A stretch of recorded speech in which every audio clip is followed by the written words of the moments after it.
Hi, my name is Saadat Karimi. Welcome to my presentation on the Khojaly Genocide. I am a Swedish researcher and university lecturer. The Khojaly Genocide is a genocide committed against ethnic Azerbaijanis during the occupation of Khojaly, city of Azerbaijan in Nagorno-Karabakh, on the night of February 26, 1992, by the Armenian armed forces with the participation of Motor Rifle Regiment of Russia. After Khojaly was occupied by Armenian gangs, the remaining civilians were deported. These actions were carried out in an organized manner. The majority of the deported population was detained in Khankendi, the ancient capital city of Nagorno-Karabakh region. This fact is a clear indication that this was an order from the authorities of the so-called Nagorno-Karabakh Republic. The hostage-taking and detention of civilians, including women, in Khojaly was in stark contrast to the statements of the government of Nagorno-Karabakh Republic that it was ready to return all Khojaly civilians to Azerbaijan free of charge. Detainees' conditions were severely unsatisfactory, and the violence was used against detained Khojaly residents. Khojaly residents were illegally deprived of their property. Their property was appropriated by people living in Khankendi and surrounding areas. The authorities of the Nagorno-Karabakh Republic also legalized the misappropriation of such property by using orders to seize homes belonging to Khojaly residents who had left the city or were deported. Soldiers of the 366th Motor Infantry Regiment of the Commonwealth of Independent States took part in the attack on Khojaly.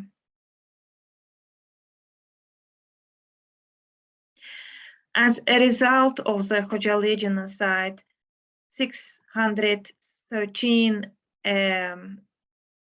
Khojaly residents were killed, including 63 children, 106 women, 70 elderly people.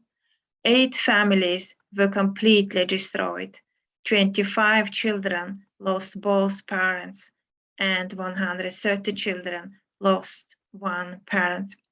487 people were wounded by enemy bullets, including 76 children. 1,275 people were taken prisoner. The fate of 150 captives is still unknown, including 68 women and 26 children.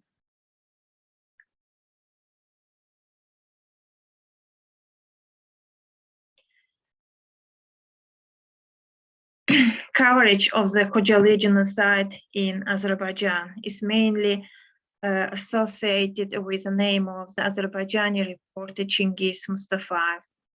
The most important part of his short-term military journalism career was filming the atrocities committed in Khojaly. At present, the recognition of the Khojaly genocide had been identified as one of the main directions of Azerbaijan's foreign policy. Apart from Azerbaijan, Pakistan and Sudan recognized Khojaly as a full-scale massacre. The parliamentaries of Mexico, Colombia, Czech Republic, Bosnia and Herzegovina, Djibouti, Peru, Honduras, Panama, Jordan, Romania, and Scotland recognized the tragedy as a massacre.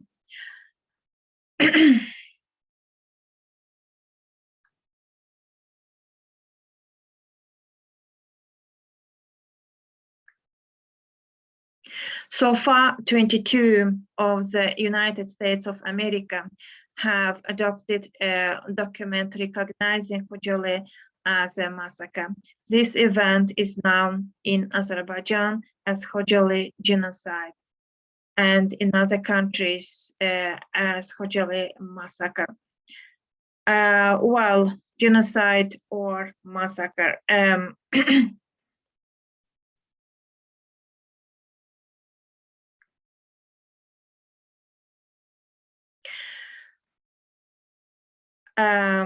I state, and many people like me, researchers, state it was a genocide. Just follow my presentation and make your assessment. You will see in the following that it was a deliberate killing of a large number of ethnic Azerbaijanis with the aim of destroying their group. It was the intentional destruction of the Azerbaijani people as an ethnic and religious group. And the purpose was revenge.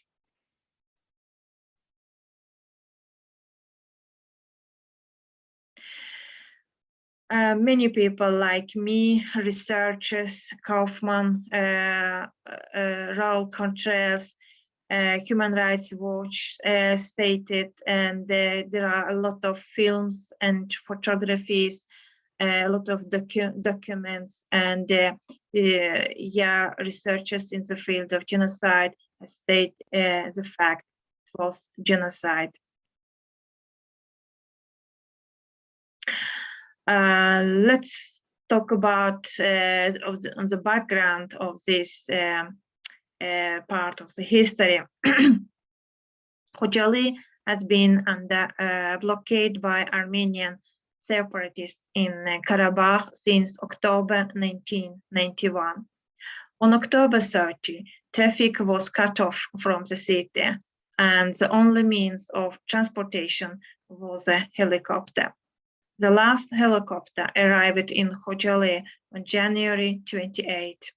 This connection was cut off after a civilian helicopter was shot down over the city of Shusha, the mountainous city of Shusha, and tragically killed 41 people. The city had been without electricity since January 2. Officially, the newly formed Republic of Armenia openly denied the provision of any weapons, fuel, food, or other logistical support to the separatists in Nagorno-Karabakh.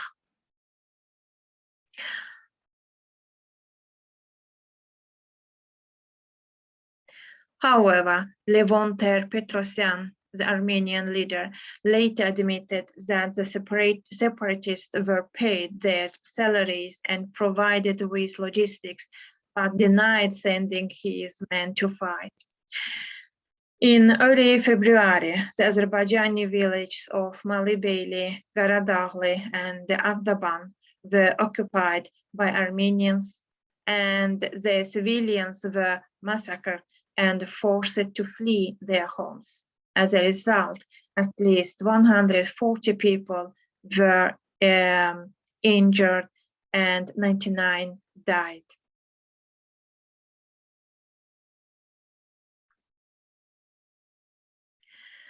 Armenians' only land connection with Karabakh was the Lachin corridor, Lachin, which was accessed only by helicopter. The only airport in the region was Khojaly, a city of about 6,000 to 10,000 people before the tragedy, 7 kilometers from the capital, Khankendi. In addition, Khojaly served as an artillery base for Grand missiles. Armenians claimed that 400 Grad missiles were fired at high-rise buildings inhabited by Armenians in Khankendi. The Armenian side issued an ultimatum to the Azerbaijanis in late February to warn them of the attack, of the assault, and to surrender the city.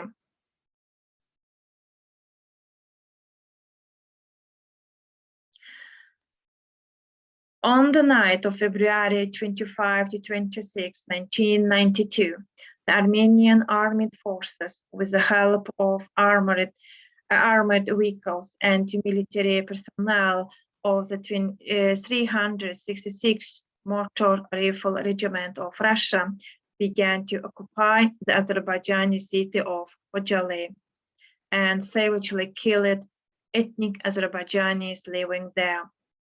As Khojaly was attacked from 3 directions, the population was forced to flee to the forest in the direction of the Gargar River. Most of the weakened people in the snowy passes and forests were killed by the Armenian armed forces with special cruelty. The Memorial Human Rights Center's report on the mass human rights violations during the occupation of the Khojaly settlement on February 26, 1992, states that before the attack, Khojaly had a population 2,000 to 4,000, including several hundred defenders.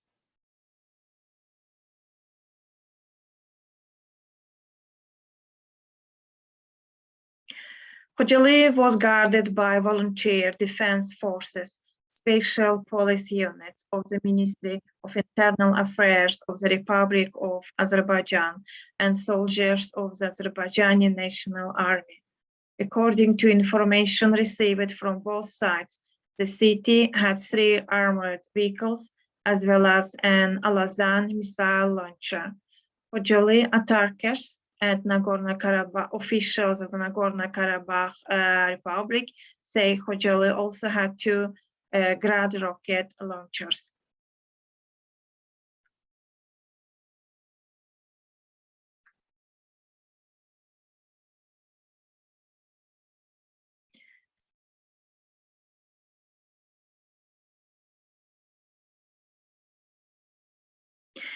The report states that the participants in the attack consisted of units subordinate to the commander-in-chief and chief of staff of the so-called Artsakh National Liberation Army, appointed by the plenum of the Supreme Soviet of the Nagorno-Karabakh Republic. The human rights organization Memorial observers could not obtain information on who personally ordered the attack on Khojaly or who was responsible for the operation. But based on the Nagorno-Karabakh Republic, the leadership of the Nagorno-Karabakh Republic, their statement that it had full control over the situation in Nagorno-Karabakh, both the planning and the execution of the Khojaly occupation operation. It's possible to conclude that the leaders of Nagorno-Karabakh Republic are responsible for this genocide.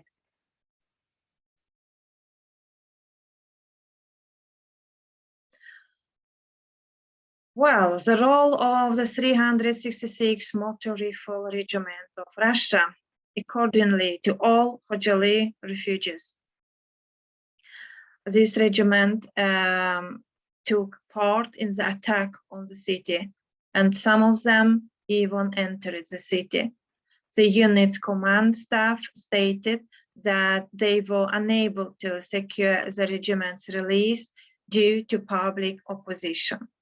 For this purpose, the forces of the landing division located in Ganja, the Azerbaijani city of Ganja, had to be involved.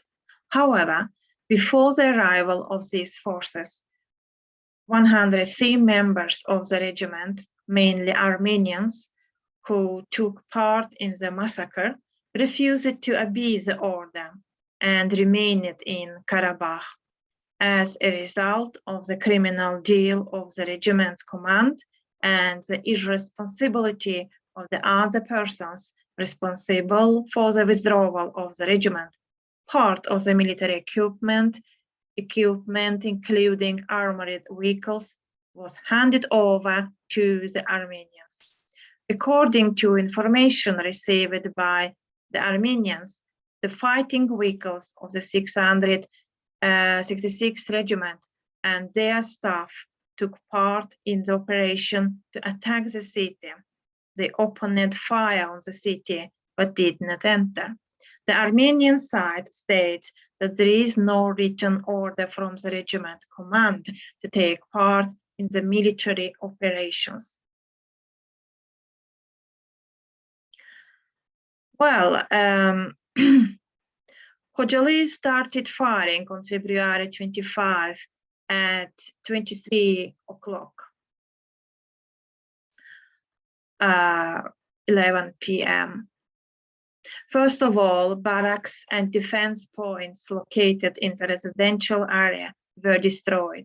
Infantry entered the city on the night of February 26 from 1 in the morning to 4 in the morning, 1 a.m. to 4 a.m.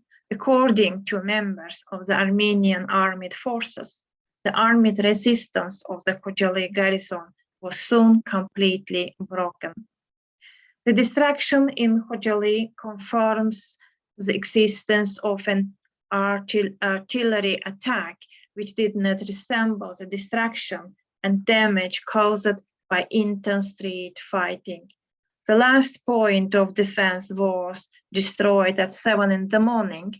Immediately after the attack, part of the population moved in the direction of the city of Agdam,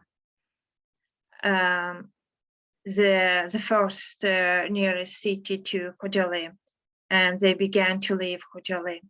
Some groups that left the city included gunmen from the city garrison.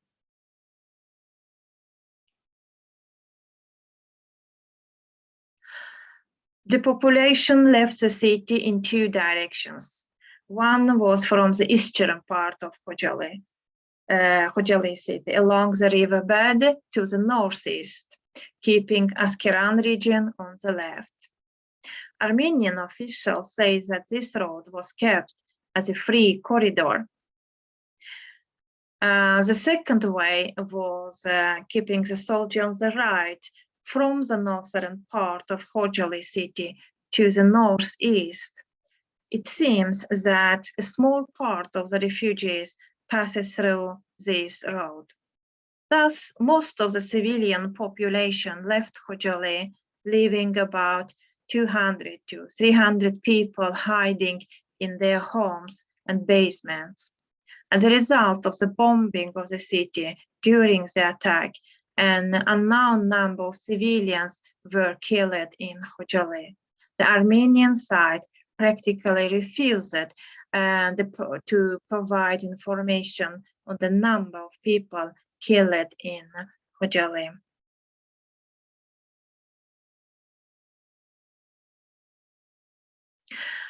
Free corridor for the exit of the population, they say, according to officials to the officials of the Nagorno-Karabakh Republic. A free corridor was maintained to allow the civilian population to leave Khojaly, starting in the eastern part of the city, continuing along the riverbed and heading northeast towards Agdam and passing Askeran on the left. This corridor was 100 to 200 meters wide and in some places up to 300 meters wide. Members of the Armenian armed forces promised not to open fire on the civilian population, and members of the unarmed military units located within the corridor. According to the officials of the Nagorno-Karabakh Republic and those involved in the attack, Khojaly residents were informed about the existence of such a corridor through loudspeakers installed in armored combat vehicles at the beginning of the assault. However, those who provided this information did not rule out that most residents of Khojaly could not hear about the free corridor due to the sound of gunfire and the weak power of loudspeakers. The officials of the Nagorno-Karabakh Republic also said that leaflets calling on the population to use the free corridor were distributed by helicopter over Khojaly a few days before the attack. However, not a single sample of such a leaflet could be provided to memorial observers to prove this. Memorial observers did not find any traces of such leaflets in Khojaly. Interrogated Khojaly refugees said they had not heard of such leaflets. Memorial observers in Agdam and Baku interviewed 60 people who fled the city during the attack on Khojaly. Only one of the respondents said that he had information about the free corridor, that a soldier of the Khojaly garrison had reported it.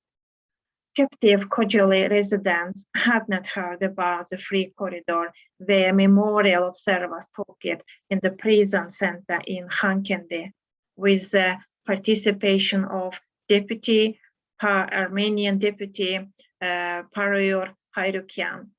The conversation was filmed by the operator of the Armenian television.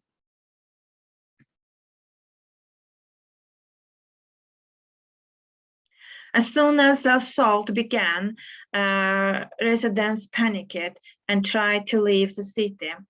The population could not afford to take even their most important belongings. Most fled in light clothing. As a result of that, they became victims of various degrees of frostbite. Most of the refugees interrogated in Baku and Agdam did not even have documents. Most of the population left the city, moving along the riverbed. Some refugee groups included armed men from the city garrison. While walking along the free corridor near the Agdam region of Azerbaijan, these people were shot and many of them were killed. The surviving refugees were scattered. Rescuers who resisted Armenians' post came under fire. Only a part of the refugees was able to reach Agdam. Some, mostly women and children, the exact number cannot be determined. They froze to death while moving in the mountains. According to those who managed to reach Agdam, some were taken prisoner in the villages of Pir Jamal and Nakhchivanik. According to the testimony of the displaced Khojaly residents, some of the captives were killed. The place where the refugees were killed, as well as the bodies of those killed, were videotaped during an operation by Azerbaijani units to transport the bodies by helicopter to Agdam. Footage from the tape shows that the bodies of those killed were scattered over a large area. The vast majority of the bodies filmed at the scene of the massacre were the bodies of women, children, and the elderly. At the same time, some of those killed were in uniform.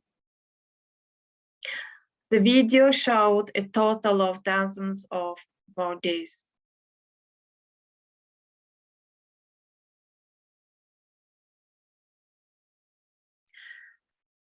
Given the difficult terrain and the physical abilities of most people, it's likely that the refugees were able to reach the scene of the massacre from Khojaly in about 7 or 8 hours. The journey along the road parallel to the free corridor takes 2 hours. Thus, the refugees came under fire early in the morning. About 200 bodies were brought to Agdam in 4 days. There were signs of change on dozens of bodies. Doctors working on a medical train in Agdam recorded at least 4 scalps and 1 decapitated body. Forensic medical examination of 181 corpses was conducted in Agdam. 130 men, 51 women, 13 children.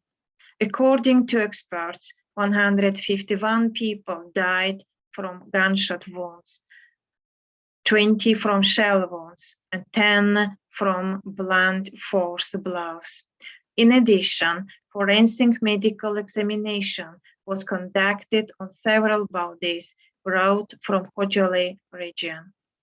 The officials of the Nagorno-Karabakh Republic told the memorial observers that 120 or 130 bodies were brought to Agdam with their consent.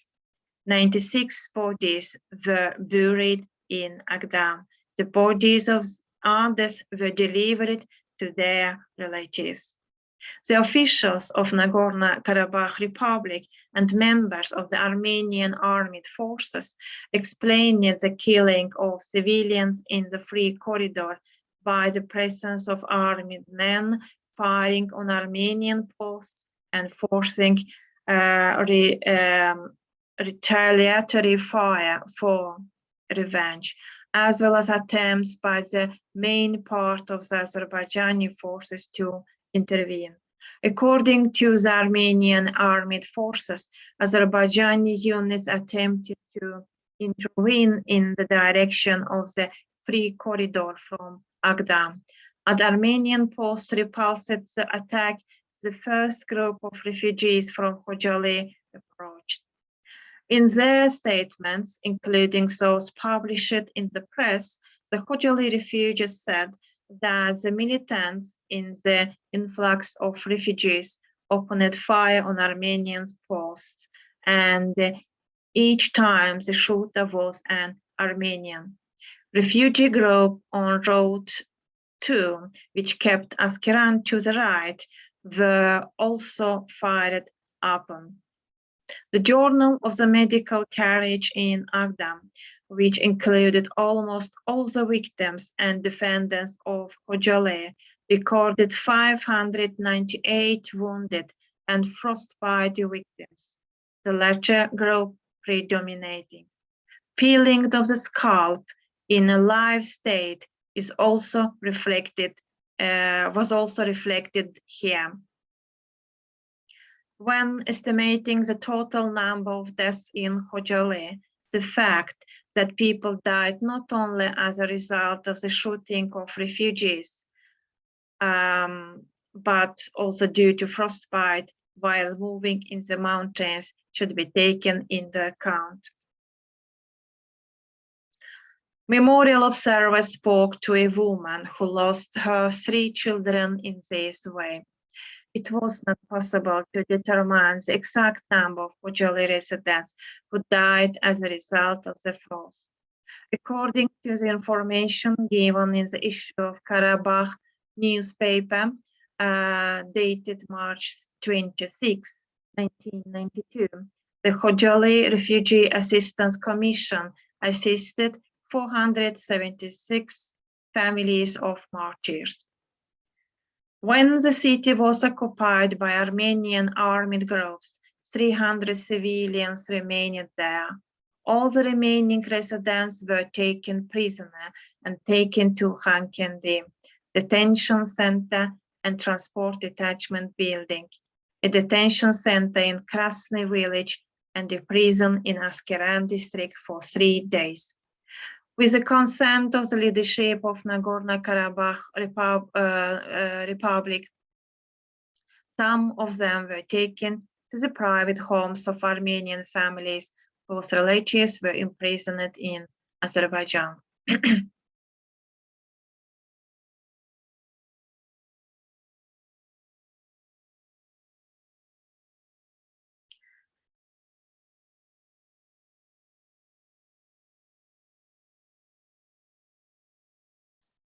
The Azerbaijani Alaverdi Bagirov was instrumental in removing the bodies of those killed during the Khojaly Genocide from the battlefield and in freeing Azerbaijani captives by exchanging them with the corpses and captives of Armenian soldiers. He rescued 1,003 Khojaly captives from Armenians in 3 days through Armenian colonel Vitaly Valasyan.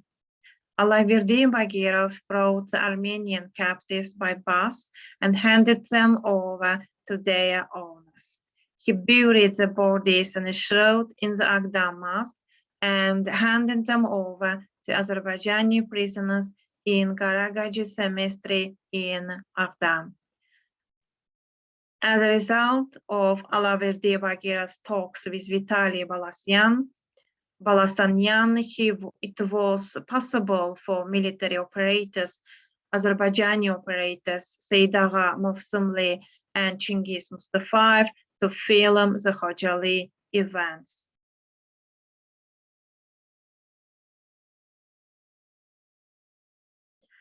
During the siege of Khojaly, the people of Khojaly fled not to Agdam, but to the mountains and forests, as Armenian armed forces captured a hill called Garagaya on the road to Agdam.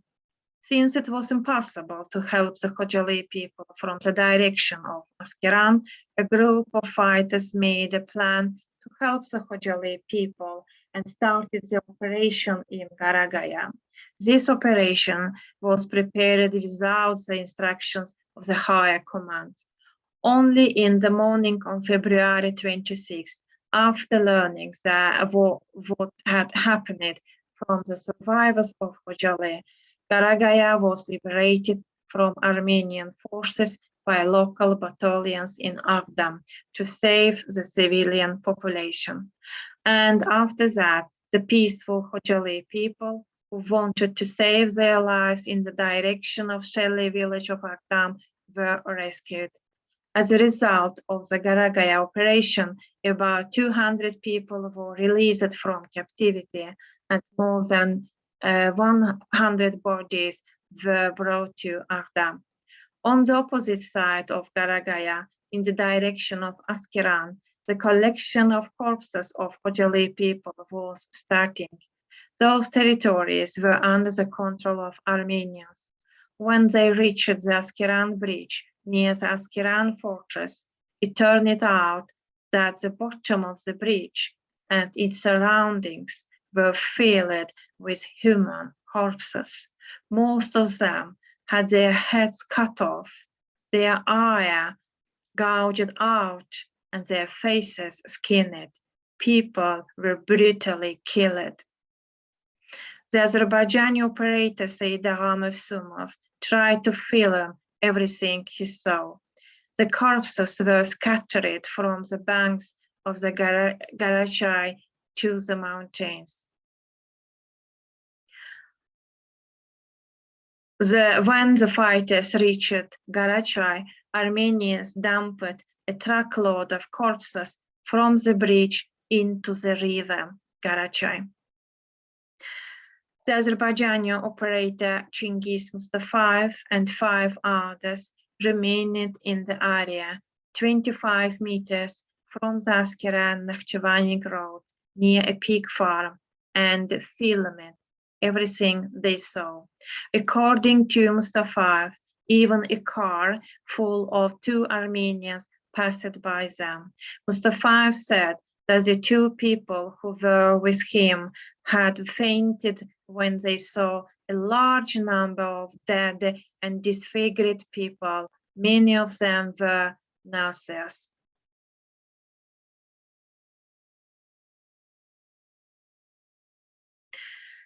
The bodies were taken by Reuters photojournalist Frederica Langen when they were unloaded from 2 trucks near Agdam in the evening. In an interview with the New York Times, Frederica Langen described what she saw. I counted 35 bodies in the first truck, and apparently there were about the same in the second. Some were beheaded and most were burned. They were all men, and some wore military uniforms, Frederica Langen said.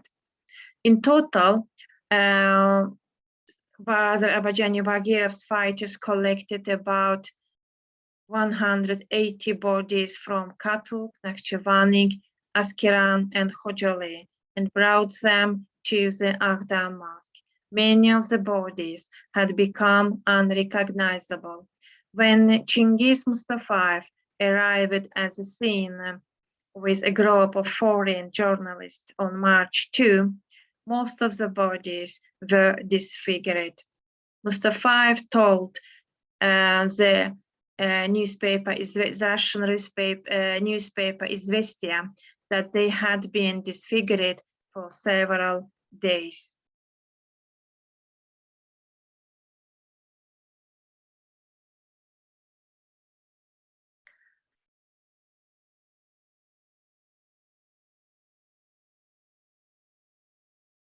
This photo, a delivery of the dead and wounded in the Khojaly Genocide in 1992 by train to Baku railway station.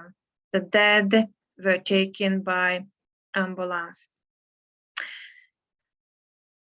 Well, in 14,577 internally displaced people from Khojaly region were temporarily settled in 52 different cities and regions of Azerbaijan. Most Azerbaijani and international media report that as a result of the Khojaly genocide, 613 Khojaly residents were killed, including 63 children, 106 women, 70 elderly people. 8 families were completely destroyed. 25 children lost both parents. 130 children lost one of their parents. 487 people, 76 of them children, were wounded by enemy bullets. 1,275 people were taken prisoner. The fate of 150 hostages, including 68 women and 26 children, is still unknown. Helsinki Human Rights also reported all the events.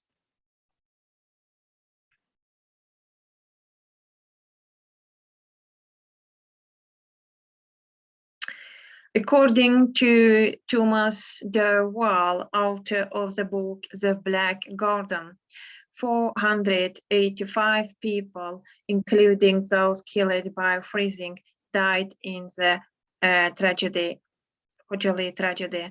According to the official estimates of the Azerbaijani government, 613 people were killed during the events on February 25-26, including 63 children, 106 women, and 70 elderly people.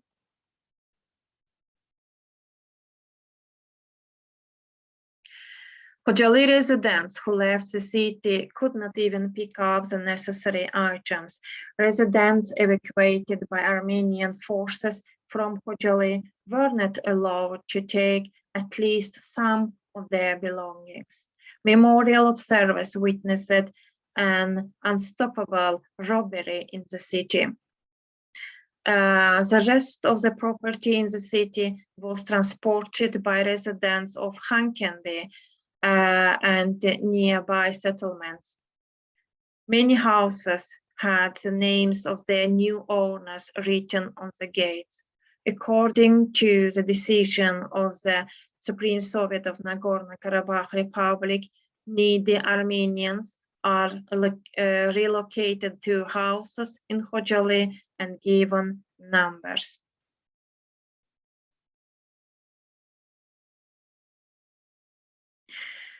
Yes, Armenians' reaction are very interesting in this case. The Supreme Soviet of Nagorno-Karabakh Republic issued a statement expressing regret over the atrocities committed during the attack on Khojaly. However, no efforts were made to investigate the crimes related to the occupation of Khojaly. During conversations with memorial observers, officials did not deny that atrocities were committed during the occupation of Khojaly, as there were hungry people in the Armenian armed forces whose relatives were killed by Azerbaijanis, as well as people with criminal backgrounds. According to the Armenian author Markar Melkonyan, who dedicated his book to his brother and terrorist Monte Melkonyan, the city, Khojaly city, was a strategic goal, but it was also an act of revenge. The author Melkonyan emphasizes the role of the militants of two Armenian gangs, Arabo and Aramo, and describes in detail how they brutally killed civilians in Khojaly. According to him, some residents of the city almost left the danger behind after traveling about 6 miles until Armenian soldiers pursued them. The soldiers took out the knives they had been carrying in their hips for a long time and started stabbing them, Melkonyan writes. Monto Melkonyan, called even Avo, is Armenian terrorist, founder of the Salah revolutionary movement, wing of the Asala terrorist organization, Lieutenant Colonel, national hero of Armenia, and active participant in the Karabakh War.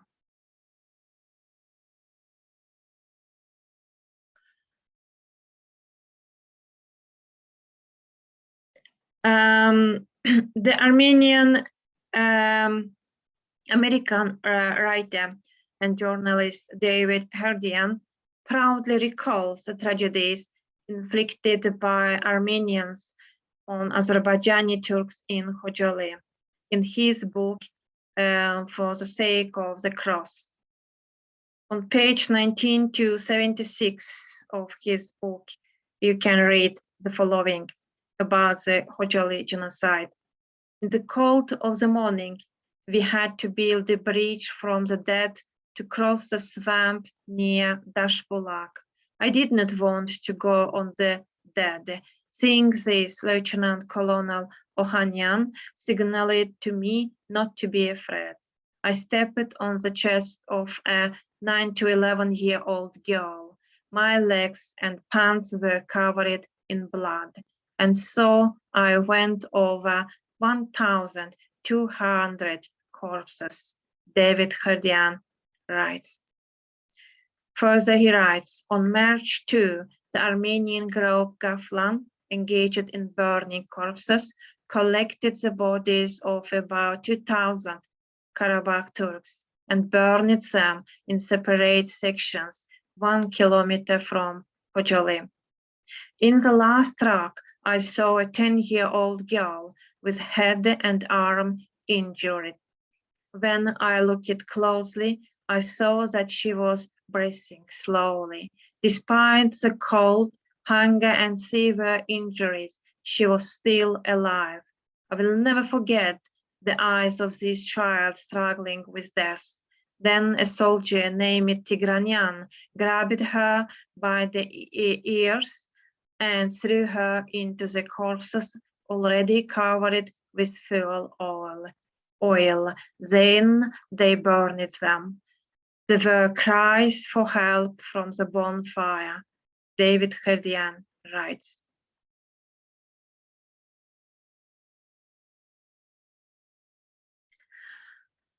The Armenian writer and poet Zori Balayan writes about the Khojaly genocide on February 26, 1992, in his book Revival of Our Soul.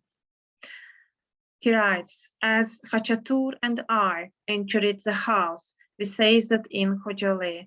Our soldiers nailed a 13-year-old Turkish boy to a window.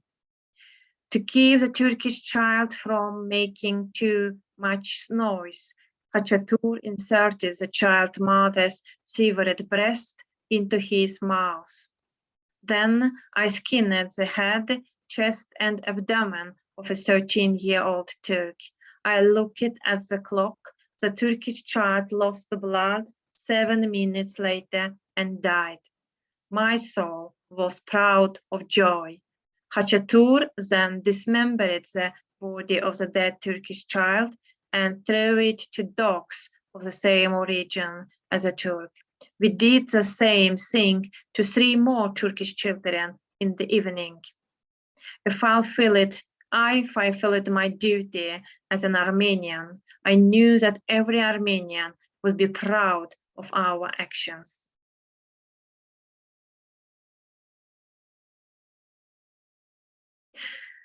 The Khojaly events took place when the Armenian president Serge Sarkisyan was the head of the Committee of Self-Defense Forces of the illegal separatist regime, and therefore his memories are one of the most important sources of evidence in this area. Sarkisyan's words leave no doubt about the perpetrators of the crimes committed in Khojaly. Serge Sarkisyan writes, before Khojaly, Azerbaijanis thought that they were joking with us. They thought that Armenians could not raise their hands against the civilian population.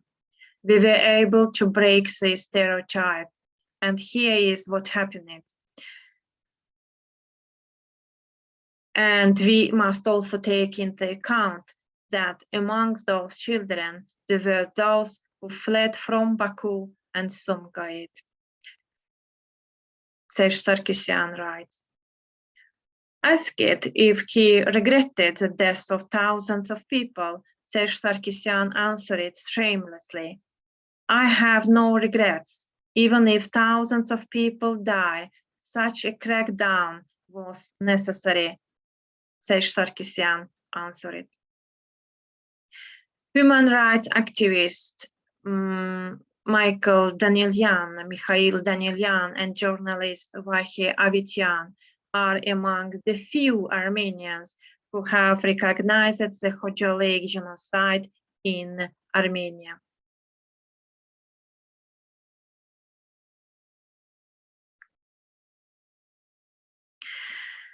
While there have been a lot of reactions of other countries, in Canada in 2007, Canada's Minister of Public Security, Montek Winter, said he had heard about the Khojaly genocide for the first time and that these truths needed to be recognized by the world community.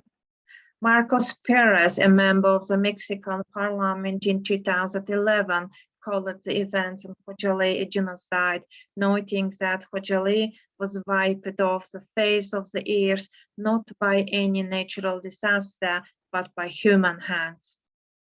In 2012, the leader of the Turkish National Movement Party, Devlet Bahçeli, said in a written statement that our dear nation will remember with curse and hatred the immortality of the Armenians who dared the encroach of the honor on the honor, dignity, and right to life of our compatriots. In his speech at the UN General Assembly on the victims of the Holocaust in 2013, Israeli President Reuven Rivlin noted the Khojaly tragedy as one of the worst genocides and massacres. On July 4, 2013, Moldovan Deputy and Ombudsman Aurelia Grigoriev called for recognition of the Khojaly genocide. It's time to establish a special tribunal to bring the perpetrators of the Khojaly genocide to justice, she said. In an open letter to the State Duma of the Russian Federation in 2016, Dmitry Savelyev wrote, If tragedies like Khojaly are forgotten, it can lead to new troubles. And the Democrat senator Paolo Paliotti, a member of the Italian Senate's European Union Policy Commission in 2016, called the Khojaly Genocide the most tragic event of the Armenian-Azerbaijani Nagorno-Karabakh conflict at a plenary session of the Senate. In 2017, the chairman of the Ukrainian-Azerbaijani Interparliamentary Friendship Group and the deputy Maxim Kuryachi noted that the perpetrators of the Khojaly tragedy should be punished. In 2017, Indonesian deputy Meitya Viada Hafid said that the Khojaly tragedy was a genocide that shook the whole world.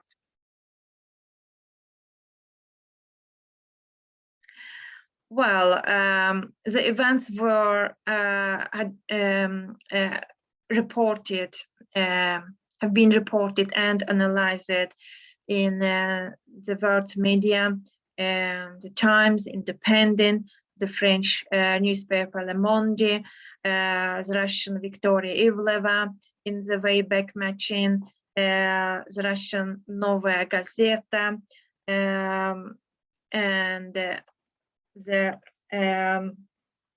Netherlands Thomas de Waal in his book More War in the Closet, the historian Thomas Reval, Dana Mazalova have written, and many other in the Washington Post, the New York Times, the Boston Globe, the Wall Street Journal, the Sunday Times, the Chicago Tribune, the Associated Press, and Time were the newspapers covering the Khojaly genocide and the Armenian-Azerbaijani conflict in the United States in general. An article by the American journalist Thomas Goltz published in the Washington Post on February 27, 1992, informing the American public about the Khojaly massacre. Not content with this, the journalist saved his life from the massacre that night, met with a number of people who took refuge in Agdam and learning the real truth from them.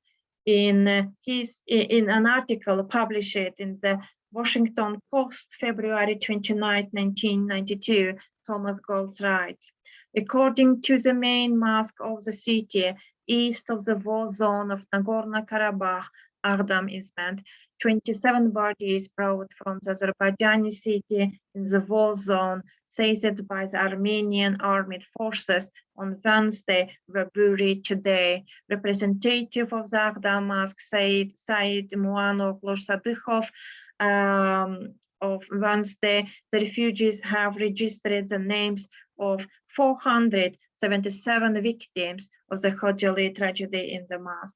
Officials in the Azerbaijani capital, Baku, have estimated that up to 100 people were killed in the attack on the Khojaly, while Armenian officials in the Armenian capital, Yerevan, claim that only two Azerbaijanis were killed in the attack.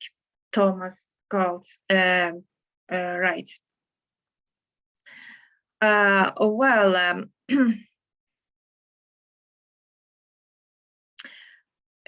lot of literature and a lot of music dedicated to the Khojaly massacre and related events.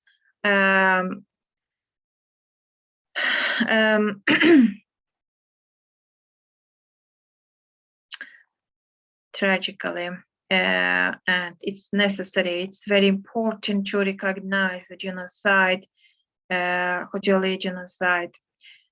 On February 15, 2003, Khojaly refugees appealed to the United Nations, the Council of Europe, and the Organization for Security and Cooperation in Europe. The main purpose of the appeal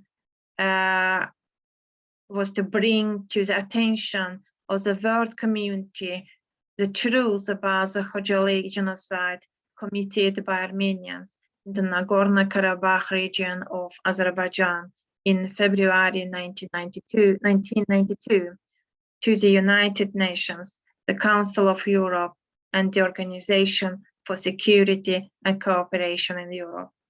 The European Court of Human Rights ruled on 22nd April 2010 that the massacre of Azerbaijani civilians in Khojaly was a particularly serious act that could be considered a war crime or a crime against humanity.